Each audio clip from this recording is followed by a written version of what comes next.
Welcome to Shop Talk. We're looking at that very popular Husqvarna 51 chainsaw. This one features an 18-inch 325 pitch sprocket nose bar and .050 gauge chain. This saw has 150 psi.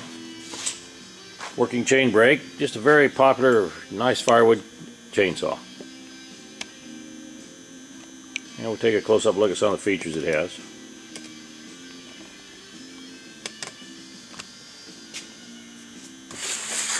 Chokes on the top.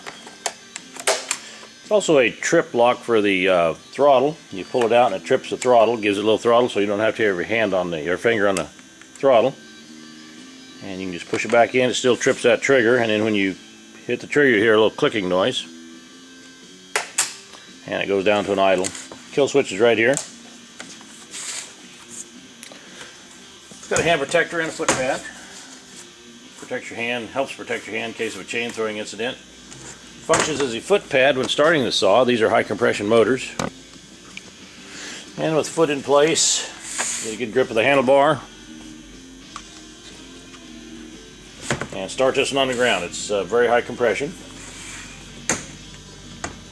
Reservoir, like fuel reservoir is right here on the side, as well as your bar and chain oil reservoir in the front.